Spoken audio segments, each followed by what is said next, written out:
Benvenuti sul mio canale, io sono Anna e vorrei condividere con voi il mio interesse per le storie di True Crime. Se anche voi volete approfondire e riflettere su queste vicende, vi invito a farlo insieme a me, a iscrivervi al mio canale e a lasciarmi tanti like di supporto.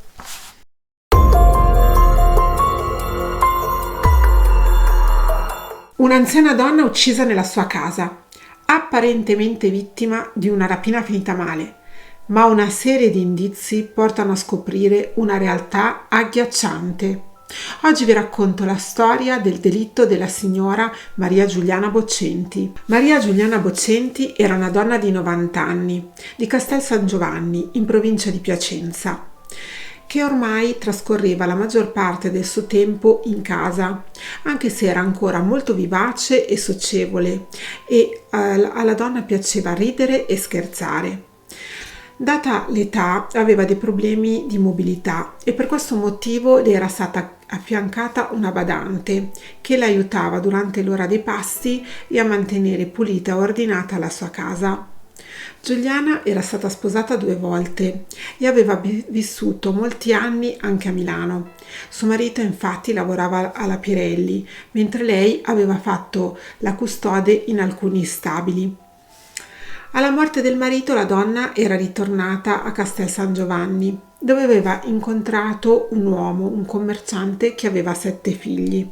Quel lunedì 4 febbraio 2013, la tranquillità di quel palazzo che sorge all'angolo tra via Mameli e via Manara viene interrotta improvvisamente dalle grida terrorizzate della giovane badante russa di Giuliana.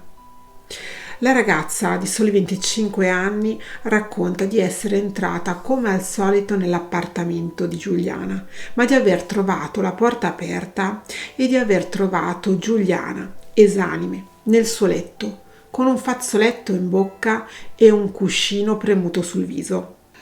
Le indagini furono coordinate dal sostituto procuratore Pisante e condotte dal gruppo investigativo dei carabinieri provinciali di Piacenza, guidate dal capitano Rocco Papaleo.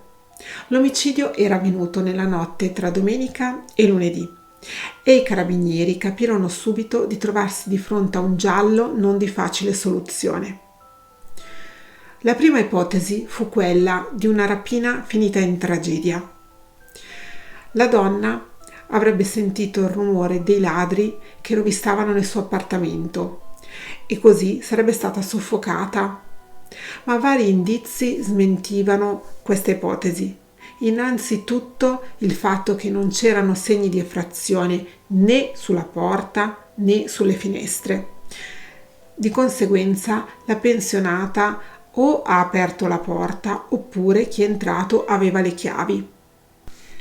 I carabinieri così analizzarono tutte le posizioni delle persone più vicine alla vita di Giuliana. Iniziarono dalla figlia adottiva Cristina Filippini, che abitava a poche centinaia di metri da lei. I figli del defunto marito, i 7 figli che abitavano tutti nel Piacentino e tutte le badanti che avevano lavorato per lei.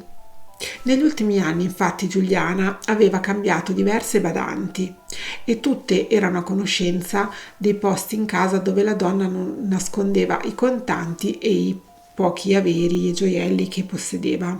Un'altra stranezza di questo caso, saltata subito agli occhi dei carabinieri, era che erano state messe a soqquadro soltanto le 2 stanze da letto, mentre il resto dell'appartamento non era stato toccato. Evidentemente l'assassino sapeva bene dove trovare i soldi e i gioielli. Nel giro di qualche ora l'attenzione dei carabinieri si è concentrata sulla figlia Cristina. I carabinieri sapevano che la donna aveva la passione per il gioco, soprattutto delle slot machine. Sapevano che bar frequentava e sapevano che aveva dei debiti di gioco. Cristina aveva bisogno di soldi. I carabinieri l'hanno seguita. Hanno scoperto che Cristina aveva venduto una collanina della madre Giuliana a un compraoro per 280 euro. Quella è stata la prova che li ha convinti di essere sulla pista giusta. Maria Cristina Filippini è andata a rivendere la catenina d'oro che le aveva strappato dal collo a un compro-oro all'inizio del paese. Le fu pagata 280 euro. Abitualmente noi compriamo oro e argento, di conseguenza facciamo il nostro lavoro e è capitata la signora in questione. Gli avete comprato questa catenina per 280 euro, era la prima volta che passava da voi? Probabilmente era già capitata, sì, qualche altra volta in passato, mesi fa. A posteriori avete notato qualcosa di strano, l'avete vista agitata? Assolutamente no, tranquillissima, una signora tra l'altro che nelle zone si vedeva, di conseguenza nulla si poteva pensare che a questa cosa, insomma. E a pochi metri dalla casa dove si presume abbia assassinato la madre, Maria Cristina Filippini veniva a giocare al lotto. Questo è uno dei tanti bar di Castel San Giovanni dove la donna andava a giocare alle macchinette, ai videopoker e anche al lotto. Veniva a giocare, adesso è un qualche anno che non si vedeva più perché aveva avuto anche dei problemi con lei sotto questo aspetto e non l'abbiamo più vista. E così hanno provveduto a fare intercettazioni ambientali e telefoniche, dopo le quali già il venerdì della stessa settimana Cristina è stata convocata in caserma per un interrogatorio. La donna, messa alle strette, non è riuscita a fornire un alibi per la notte del delitto. Alla fine, di fronte all'evidenza delle prove, ha confessato. Ha confessato di aver ucciso la madre, prima tentando di soffocarla con un cuscino e poi con un fazzoletto legato intorno alla bocca. Una confessione agghiacciante. La donna ha rubato la collana alla madre e poi è rientrata in casa. La mattina seguente si è confusa tra la folla davanti al palazzo, facendo finta di non sapere nulla. In quella circostanza Cristina ha fatto anche una dichiarazione alla stampa, sostenendo che la madre era solita aprire la porta a chiunque. Sono stata avvertita dalla badante che... Quindi non le ha detto cosa può essere successo? No, niente. Senta, ma era una donna molto tranquilla, ci dicevano i vicini, quindi... Sì, è che aveva un brutto vizio da aprire a tutti. Una confessione shock, quella di Cristina.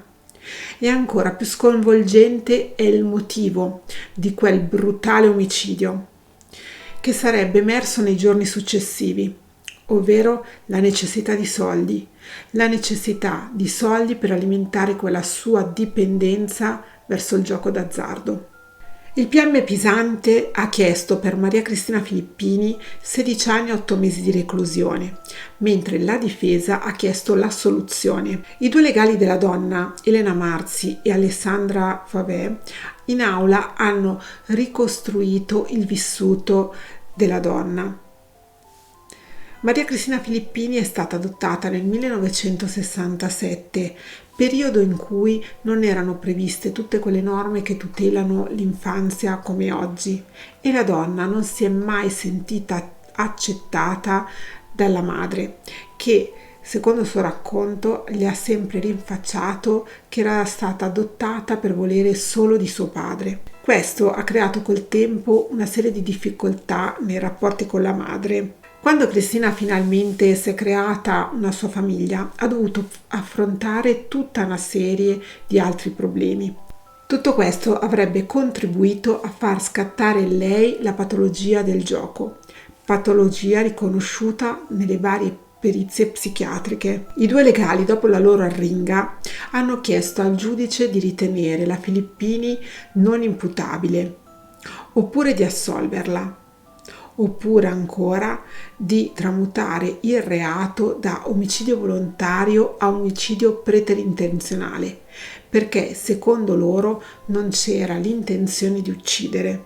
Secondo la perizia dello psichiatra piacentino Filippo Lombardi, che è il perito nominato dal tribunale, la Filippini era soggetta alla patologia del gioco, ma questa patologia non aveva influito sulla capacità di intendere e di volere nel momento dell'omicidio. Di parere opposto invece sono le conclusioni dei periti nominati dai legali della difesa. Maria Cristina Filippini, per l'omicidio di sua madre, è stata condannata con il rito abbreviato a 12 anni e 6 mesi di reclusione. I giudici gli hanno riconosciuto varie attenuanti. Banda! Maria Cristina Filippini è stata condannata a 12 anni e 6 mesi di reclusione per omicidio e furto. Durante le indagini gli inquirenti sospettavano che Maria Cristina non fosse sola al momento dell'omicidio di sua madre. Questo perché i vicini di casa hanno raccontato di aver sentito Giuliana urlare "lasciatemi stare". Inoltre, dai rilevamenti dei RIS è emerso che sul cuscino utilizzato per soffocare Giuliana erano presenti 2 impronte digitali diverse. Maria Cristina Filippini è deceduta a causa di un tumore nel 2020, pochi anni prima di uscire dal carcere. E la figlia, Stefania Ferrari, nel ricordarla, chiede sempre di stare attenti a non sottovalutare i segnali della ludopatia. Secondo l'Agenzia delle Accise, delle Dogane e dei Monopoli, nel 2022 gli italiani hanno speso 140 miliardi di euro nel gioco d'azzardo. La ludopatia, riconosciuta anche malattia dall'OMS, è entrata anche nei LEA, i livelli essenziali di assistenza del Servizio Sanitario Nazionale. Secondo l'Istituto Superiore di Sanità, in Italia ci sono 1,5 milioni di giocatori problematici, 1,4 milioni a rischio moderato e 2 milioni a rischio basso. Chi sono? I giovani tra i 14 e i 19 anni e gli over 65.